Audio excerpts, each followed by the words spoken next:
Jane Addams and Ellen Gates Starr, Promoting Cross-Cultural Acceptance and Equality Through Art Education at Hull House.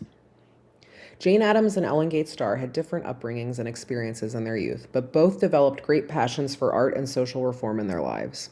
Their paths crossed in college, and shortly after they traveled to Europe together. It was there they discovered settlement houses that addressed class disparities resulting from rapid industrialization.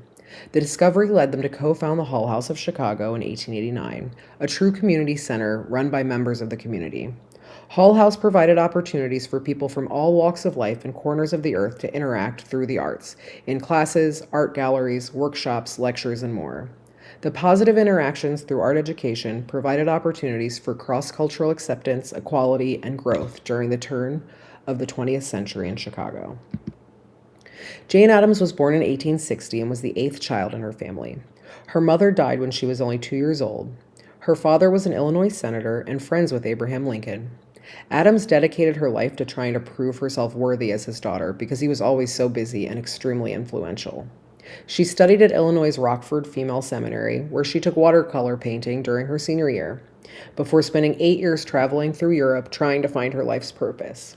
While in Europe, she visited 2 settlement houses, Tony B. Hall and Walter Besant's People's Palace, which inspired her to call her college friend Ellen Gates Starr and open the Hull House in Chicago in 1889. She was a contemporary of John Dewey and understood the need for educating the whole child. Ellen Gates Starr was born in 1859. She was exposed to art at an early age by a number of her family members who were involved in the arts community. She also studied at Illinois' Rockford Female Seminary, where she met and became close friends with Jane Addams. After college, she worked a number of jobs with rich female students. While teaching these students, she felt she was lacking purpose in her life. When Addams contacted her about co-founding the Hull House in the slums of Chicago in 1889, Starr jumped at the chance to combine her passions for art and social reform. Starr and Addams first read English art critic John Ruskin while they were at Rockford. While giving lectures and sharing articles at Hull House, Starr would commonly quote Ruskin's Art and Social Gospels, discussing the role of art in settlement. Hull House, founded by Jane Addams and Ellen Gates Starr in 1889, the center would provide the opportunity for educational and philanthropic enterprises in the industrial districts in Chicago. Many activities and social services were provided, but art was the first activity to have its own building.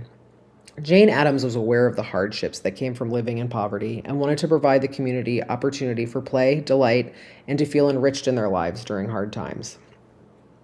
Many arts and craft classes were offered, including drawing, painting, clay modeling, embroidery, basket weaving, bookbinding, and many more. These classes were not only offered as a leisure activity, but also in the form of vocational training.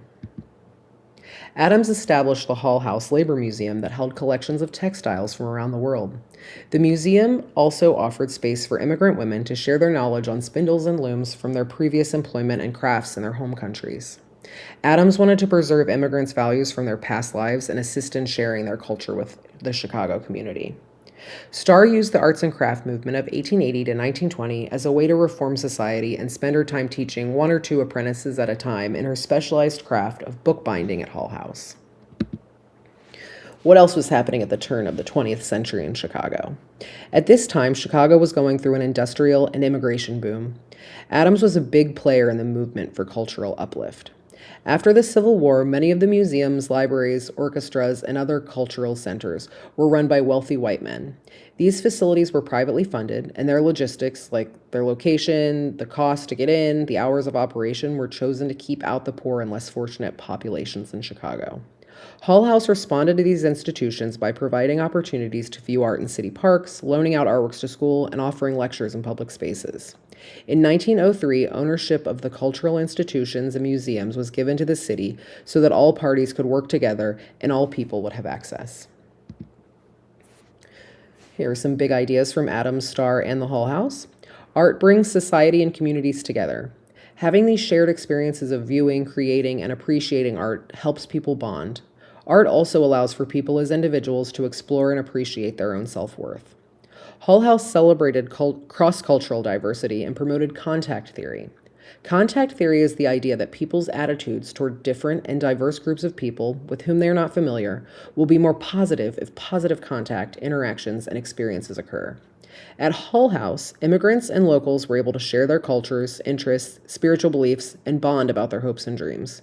These positive interactions through art promoted acceptance and cultural understanding in the diverse neighborhoods of Chicago.